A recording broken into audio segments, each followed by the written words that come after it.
Hello, everybody, and welcome to Word Up Wednesday, your weekly word boost. You know, we've all heard it said that action speaks louder than words. In other words, what you do in life is much more important than what you say. What you do in life, your conduct, your behavior, your practice carries much more weight and meaning than what you say. The old saints used to put it this way: it's not just about talking the talk, but it's about walking the walk. This is especially true in the case of forgiveness. For listen, true forgiveness is more about action than it is about words. True forgiveness rests more upon what you do rather than what you say. You see, it's a lot easier to say you forgive someone than to actually show forth that forgiveness in action. We are sometimes quick to say, "I forgive you." We're quick to speak the words of forgiveness, but too often our actions betray our words.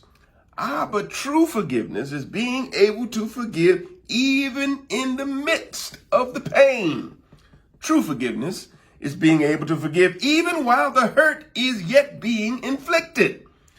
Yeah, true forgiveness is being able to forgive even when there is no remorse on the part of those who are offending you. This is the example of our Christ, who even as he was being crucified, he cried out words of forgiveness. "Father," he said, "forgive them, for they know not what they do." Even as they were nailing his hands and his feet, even as they were hanging him high and stretching him wide, even as they mocked him and scourged him, he cried out, "Father, forgive them." But again, these were more than just mere words. For Jesus is demonstrating forgiveness. Jesus is putting forgiveness into action. As he hangs there on the cross, there is no malice or anger or ill will in his heart. As he bleeds from the crown of thorns that are on his head and the spikes in his hands and his feet, there is no spite, no animosity or hatred in his spirit. As he suffers, as he agonizes and dies on that cross, his mind and his heart and his spirit are focused on the salvation that includes the very ones who are crucifying him. Now, to be honest, forgiveness is not easy. No, the real truth is that forgiveness is hard.